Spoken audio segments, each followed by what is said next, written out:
Hello, everyone. Welcome back to the Star Wars Stuff Podcast, where I talk all things Star Wars. My name is Colin, I'm Ray. and we're here to talk about Televangelism. what is that? You know, like a televangelist. No TV preachers. Oh, Like TV. right. Evangelist. Televangelist. Is that like our new word of the week? Sure. Okay. Anyways, welcome back, everyone. So this is gonna be, I think, our last one of the year. Yeah. Yeah? Yeah. Although, Well, no, because we technically got next week. yes. Yeah, but Unless we take next week off. no. I tried. So we've got the main character, well, most of the main character names for Skeleton Crew. We have the news of Mando season 4. It's not a movie. It's going to be an actual season of the show, and it's going to be filming very soon. And then we also got the official 2024 lineup. There's actually a decent amount to talk about. All right, well, let's take it away. First things first, we wanted to thank all of our Patreon users. We would not be doing this if it wasn't for you guys. So we would like to thank. Okay, that's on me. Hayden H, Darth Ace 1, Liam M, Chris S, Kevin L, Devin M, Drew P, Zach N, Fenrir 526, Maya M, and Maka T. There you go. All right, here we go. Here are the names for Skeleton Crew. Now, just let everyone know that this is actually part of the official lineup. Skeleton Crew is happening next year, and you've also got Acolyte. The article you sent me said Skeleton Crew was pushed to 25. Are you sure? That's what you sent me. Hang on. Let me double check you. I think it was Andor. No, and there were 2 shows that were pushed.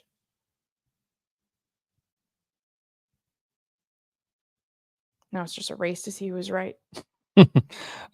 So we have the droid SM-33, which that droid is it's very similar to a security droid. Also, the main known droid K2SO. It's very similar to that. You've also got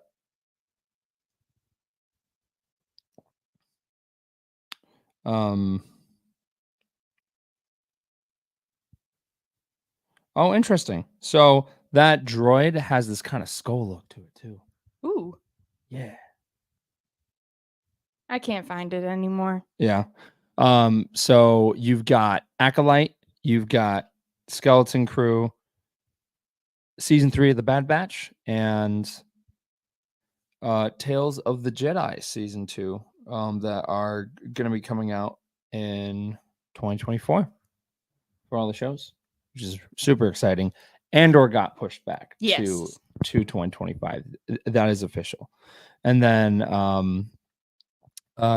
you have the game Star Wars Outlaws, which we've talked about a lot, but I'm very, very excited for that game. But yeah, pretty cool stuff. Pretty cool stuff. Are you excited? Yes. Did you mention Acolyte had some reshoots, I think, within the last month? I was about to get there. Okay, well, I beat you to it. Oh, okay. Well, then talk about it. Reshoots. You could even say reshoots. Reshoots. Yes. The show Acolyte just had some reshoots this past month. So who knows what they changed? Who knows what they added? But we saw a decent amount of footage over at Celebration London. So I'm curious of what they added. To me, keep adding more. Maybe they were thinking, because of how big the droid Hugh Yang was in Ahsoka, maybe they were like, maybe we should add some type of scene with him in Acolyte, just because he's been around for, thousands of years.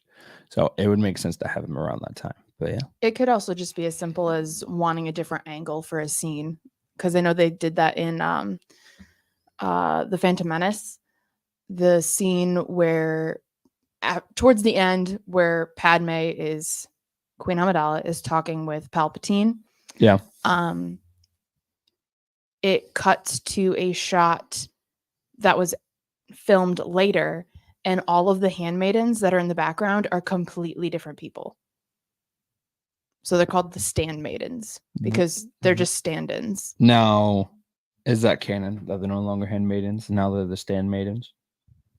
Well, they're completely different people. I know. Like, it has the handmaidens like in a nice line behind her, and then when it cuts to that new shot, they're in like a triangle shape. So they just completely moved as well. Yeah. So the continuity supervisor in me was very hurt. All right. So going back to Skeleton Crew, you've got Neil.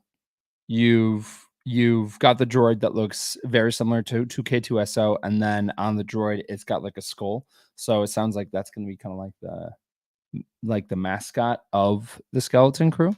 And then you've got this other character, which is the lead of the group. Their name is Wim, spelled WHIM.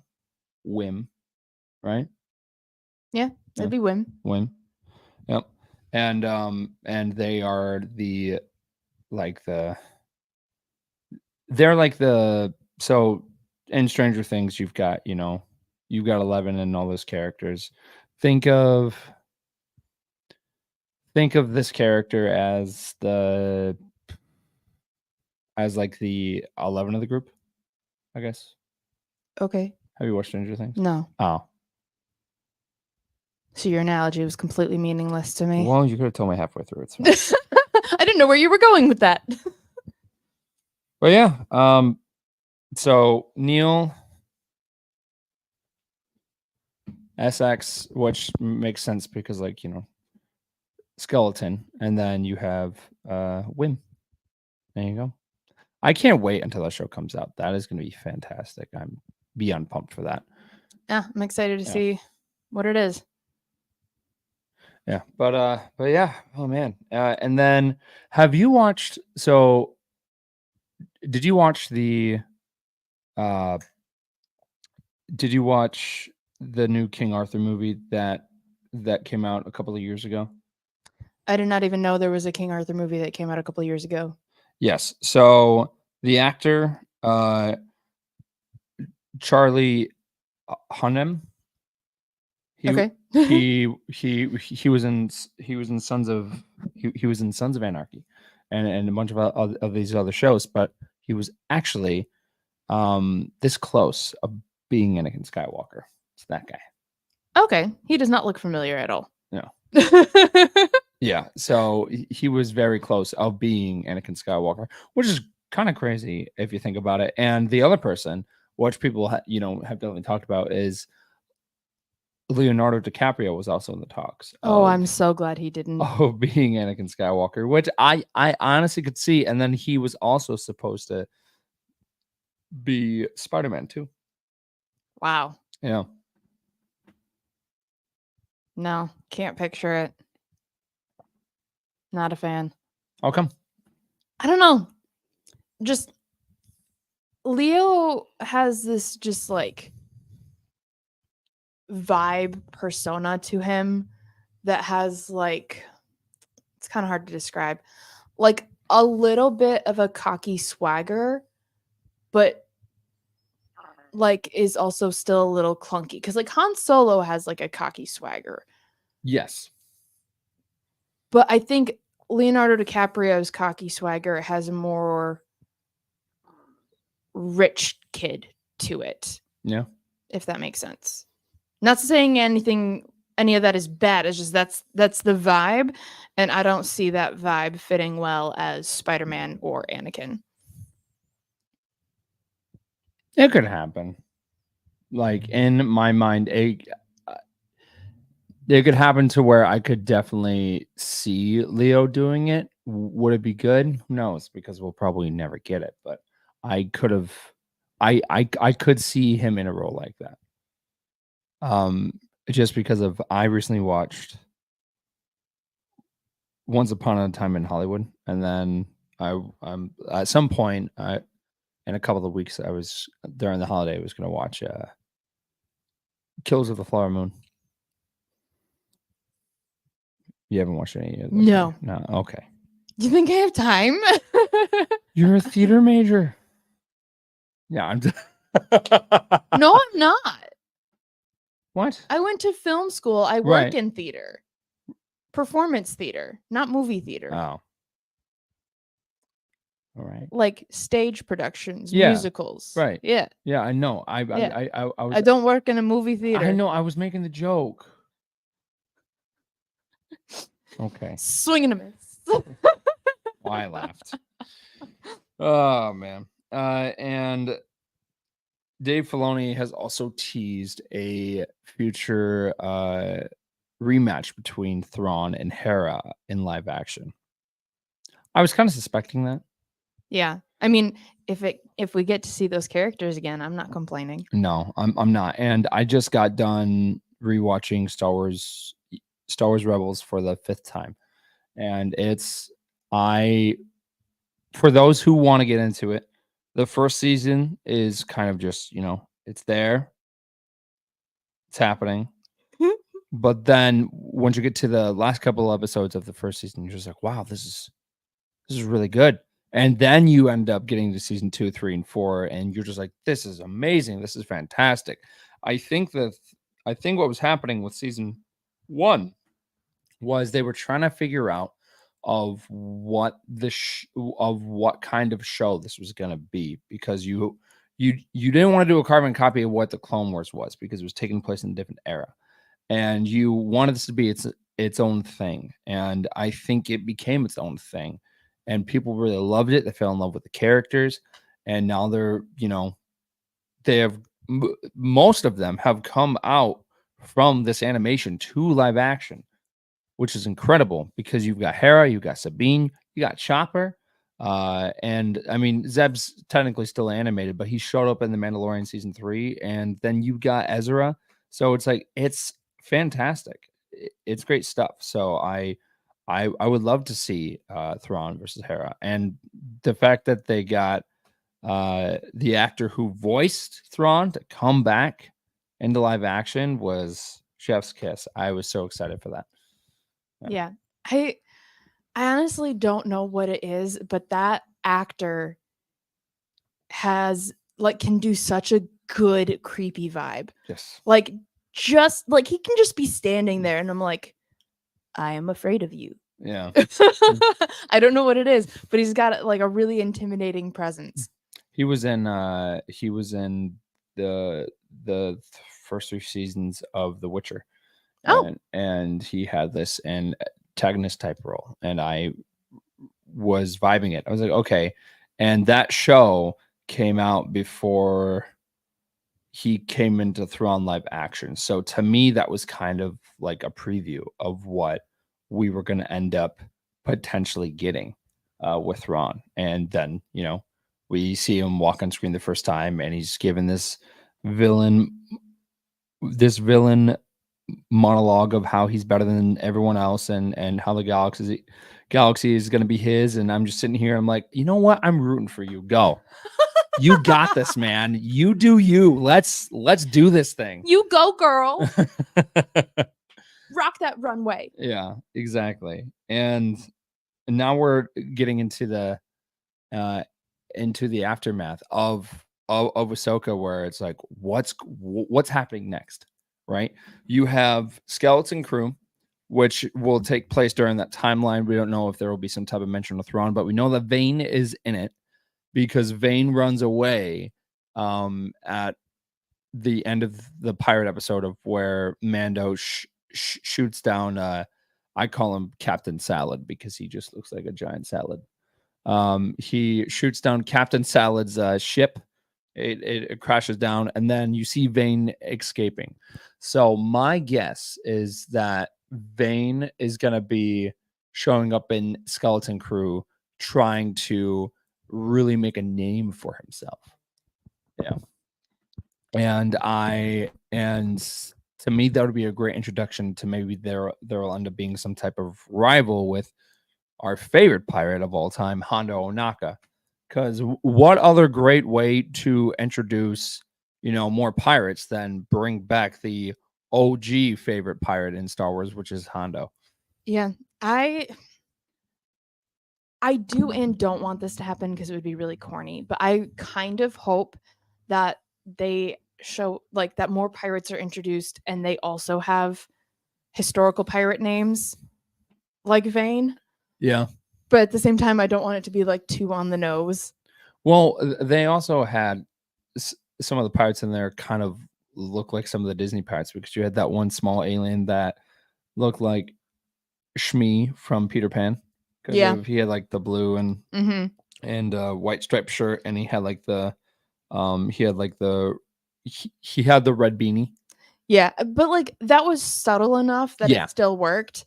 Whereas like if you have Vane and he's showing up with pirates, like Jack and Anne or Bonnie, it's just gonna be a little As long on as the we don't get nose. like, hey, here's Davy Jones, and I'm just like, all right, guys, calm down. Yeah.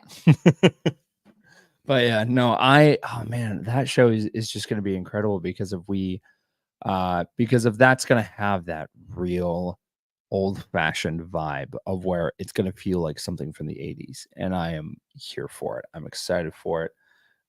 Because the Goonies and yeah, the Goonies ET vibe, like of the 80s vibe, is like perfect for that show. And if we're going back to practical effects, that's also fantastic because that is what really pioneered Star Wars. Mm-hmm. They had to come up with methods to bring the audience in, and if they redo that with Skeleton Crew, I mean, do it. Well, also practical effects have evolved so much. Yeah. Like Grogu in Mandalorian. Yes. A lot of times he's a practical effect. Yeah. That's a puppet. A very expensive puppet. Yes. I believe that puppet they said it was like over like $1 million. And I remember when they were filming the scene of where like the two scout troopers like have Grogu, and they go through that scene, and then the scout trooper like punches the puppet. Jon Favreau apparently had a cut and was like, listen, please don't punch it again. That puppet's like $1 million. Like, you cannot do that. And I remember hearing that story, and I was like, I believe that. I honestly really, really believe that. Yeah. Yeah.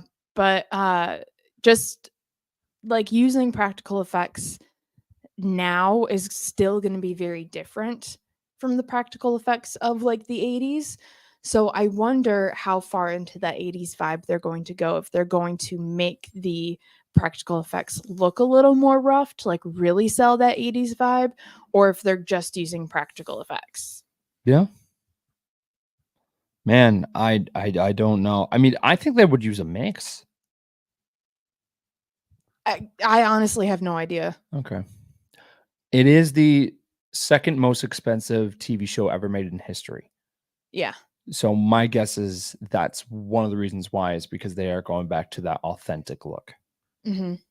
And nowadays, those practical effects that were maybe a lot easier to do back in the day is no longer easy because some of the materials may not really exist anymore. They may be hard to find. Mm-hmm. And those shots could be expensive. So I totally get why. Well, also building a real life creature is always going to be more expensive than drawing one up on a computer. That's true. Just the labor time alone. Oh, yeah. As long as when they do bring Max Rebo back and you see him actually walking on his two legs and having his two arms, that's all I ask. Okay. I'm just saying.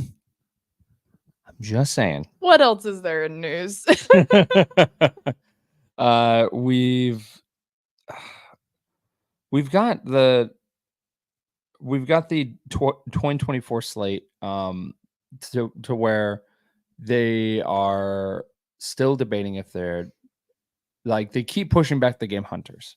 Hunters is still it's there, but it's not there. Like I I played the demo 2 years ago. This game was supposed to be released a long time ago, and it's still not out yet. It's a it's a very interesting game because of you are fighting in this arena and you've got this kind of giant selection of characters that you can be. There's like 3 Jawas that are on each other's shoulders, and they have blasters. And then you have this built Wookiee. He looks even more built than Black Chrysanthemum, and he's got like a special weapon. You have like a Jedi droid in there. There's a lot of different characters in there that are very unique, and I was like, oh, this is fantastic. I can't wait to play this game. And then near the end of 2022, they're like, yeah, it's we're pushing it back. And then they were like, we're doing it again. I was like, okay, all right. So I am being optimistic of saying that it will come out soon, but at the same time, I kept saying that for Lego Star Wars. But it came out eventually. It came out eventually. So I'm going to just hold my breath and I'll be patient. I'm not as excited as I was for Lego Star Wars, but from the gameplay that I actually got to, actually see and then actually play the game, it was fun. And I could see playing online with other people would be a lot of fun too. Yeah. Yeah, because of that trailer dropped a while ago. Oh yeah. Yeah. Do you have any big plans? Any Star Wars related big plans for 2024?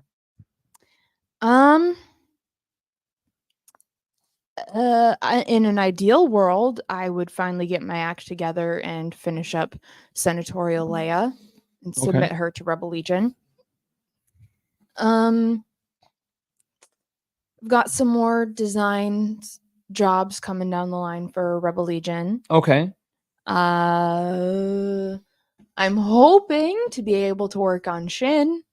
I'm hoping that enough resources become available that I can work on Shin. Shout out to our friend Craig because he is going to do his best to help make that happen. He was very passionate about that. He saw how excited you were and he's like, all right, here we go. I got this. Yeah. At our local Comic-Con, every time he saw him, he's like, hey, how's Shin coming? Hey, where's Shin? Why isn't it done yet? But he messaged me like a couple weeks ago, like, "Hey, I've got the armor file. Yeah, when you're ready." I saw him. Yeah, I saw him like a week ago, and he showed me the files, and I was like, yeah, this like role is like for Ray. And are you getting a wig for that, or are you just gonna bleach your hair? Oh, I'm not bleaching my hair. I don't want to be blonde. Oh, no offense to blondes, but I don't want to be blonde. Well, do you got the bangs for it? I mean, I just have bangs. Yeah. My bangs are also significantly longer, but I'm growing them out right now to get them recut. Yeah, I'm growing my hair out right now specifically for Star Wars project that I'm working on, which is Clone Wars Anakin, because I have a wig for my Revenge of the Sith one. It's okay. It just needs a lot of maintenance and a lot of love, and it just needs a good wash. I know. It's just a lot. So, I am currently working on that, the Clone Wars armor, and then there's another project that I've been kind of secretive about, and I'm about to get something really big for it today, and then I'm waiting on a couple of other things, and then I can actually officially start on it. But my goal is to get it done by May 4th. I'll probably announce it by the end of the year. Yeah, I know. You want to finish that by May 4th? I will. That's my goal. If you put your mind to it, you can accomplish anything. All this will make sense when you guys actually see what it is. I'm probably going to reveal it like on New Year's Eve or New Year's Day of the project that I'm working on. And then I'm going to be filming a reaction video of me getting this thing, because I was talking with Hunter and he was like, yeah, dude, you have to film yourself opening it. And Craig said the same thing too. So May 4th. Yeah.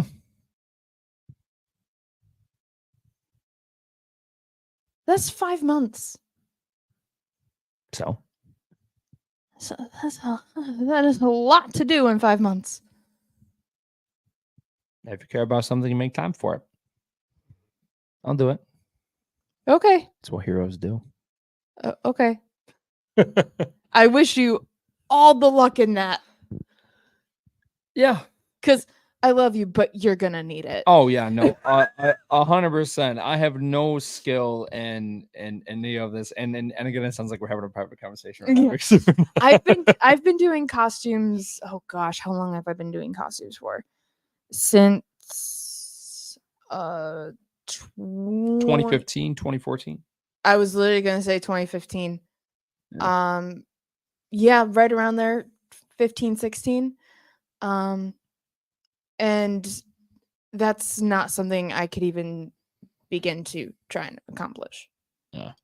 That's out of my wheelhouse. Well, I mean, I've been wanting to wear a costume where I mean, like I love my stormtrooper and all that stuff, but um I think this character means a lot more to a lot of different people. So I'm very, very excited to start working on it. And the fact that it is going to be something where I will be able to give back to the Star Wars community by going to children's hospitals and stuff like that is amazing. And I actually just yeah, because I went to the last one of the year like a week ago, and I haven't done it like in 3 years because I've been in Florida, and I didn't forget, but it was just a great reminder of like of why I joined the 501st. So I'm so glad I'm back that I can go and do those things again. Yeah. Yeah, I've been able to do one with the Rebel Legion and then one with the superhero group that we're in. But they're usually they're usually scheduled during the time that I'm working, so I'm never able to go. But No, well there you go. Well, I'm definitely excited for next year because there's also a lot of stuff that we are planning on doing for the podcast, and I know some of us have different Disney trips planned. I'm going in January. I know Star and Cap are going around May 4th. I might be going May 4th, but I might be here instead just because I might want to debut my my new costume over at Space Dive. oh right, I Yeah. forgot about Space Dive. Because I've never been there before and I've always wanted to. And also, I'm going to Disney like 4 times this year, so I think it'd be really fun to bring my Commander Sabe to Space Dive. well, let's go. I mean, our characters I don't think ever really met, but yeah. Well, Have they met? no, No.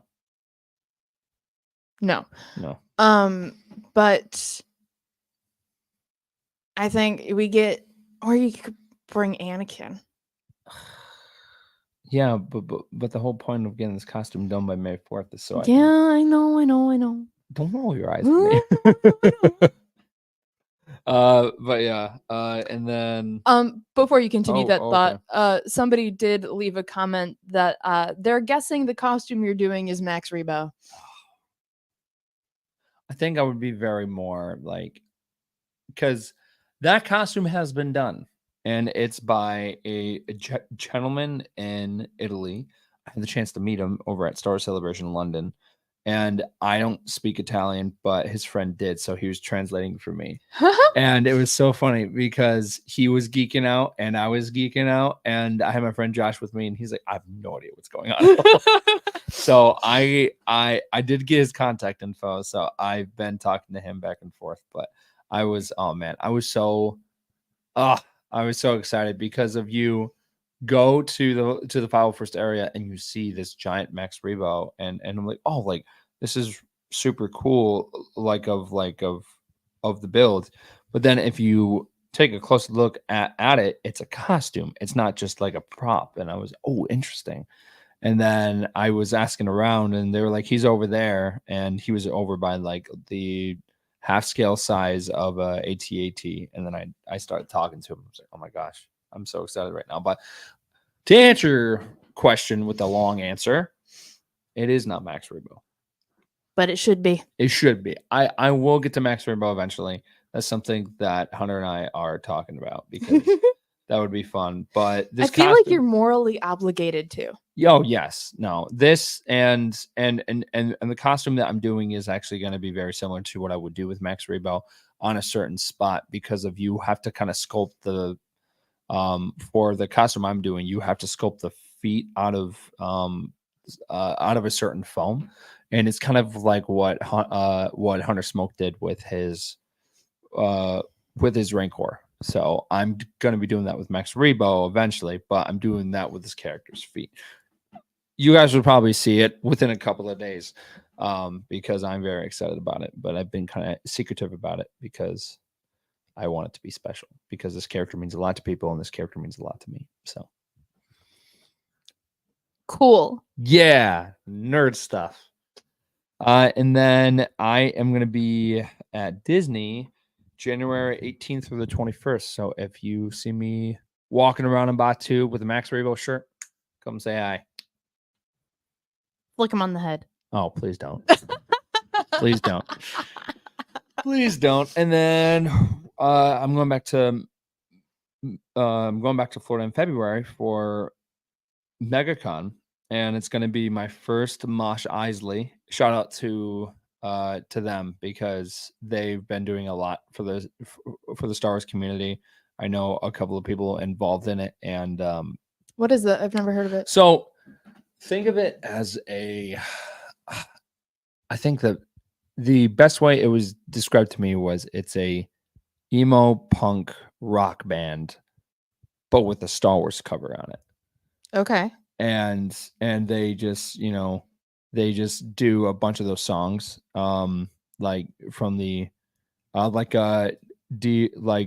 Dear Maria and like those type of songs, but they're wearing like Star Wars costumes, and the whole area is just kind of, it's Star Wars themed and stuff like that. I think the first one they did was at Star Wars Celebration Anaheim.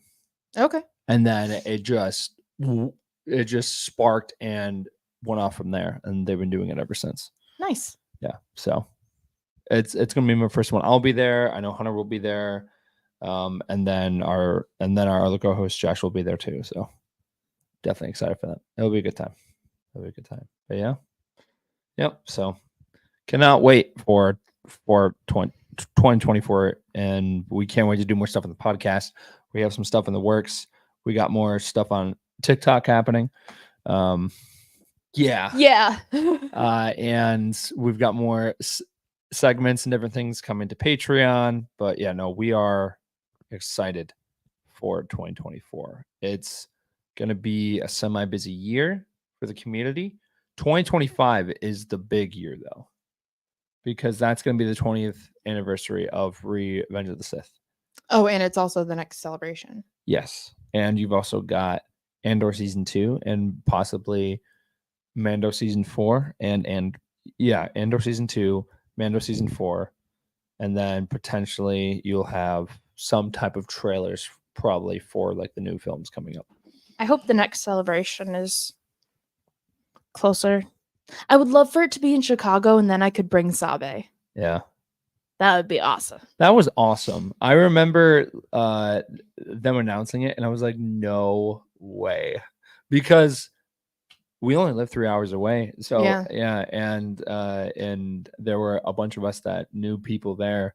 So we were just staying very close to the hotel. But it was so nice to see like our garrison go, just because of there were some garrison members where I was like, oh my gosh, I haven't seen you in a long time. And then we're just all together like in one place, and it was fantastic. And did you go to the 501st Bash? In Anaheim? No, in Chicago. I did not. You didn't go to Celebration. I didn't know it was a thing. Oh yeah. Everyone was asking me, "Oh, are you going?" Right. And I was like, "Oh, when is it?" And it's like next week. Yeah. I'm like, oh no. Hi, I'm new here. I don't know if you realized that. Yes. Because there was one event for the 501st Bash where they had it over at one of the science museums over there, mm-hmm. and pretty much the 501st just took over the whole building. Oh, wow. We got free ice cream and the theme was Canto Bite too. So it was very, very cool. It was fun. That I love this so much. At MegaCon, they're doing a underworld type situation for Coruscant. So that's going to be like their bash theme. Yeah, I'm excited. So yeah, that's really it for this week. I felt like we had a lot more news than that, I know. but we talked about it all already. Yeah. How about that? Yeah. Look at us being efficient. I'm not gonna lie. I think I just heard a knock on the door. That might be the costume. The thing for my costume. That might be our cue to end this stream, so you can go. Yeah, I know. Go get your package. Okay. Well, with that being said, you can find us on Facebook, X, Instagram, YouTube under @Star Wars Stuff Podcast, TikTok, Threads, and then you can also find us on Patreon of Star Wars Stuff Podcast 2187. 2187. Sorry, I'm so focused right now on that package. So excited. Yeah. Star Wars, guys. If we don't record next week, happy holidays. Happy New Year. And may the force be with you. Always.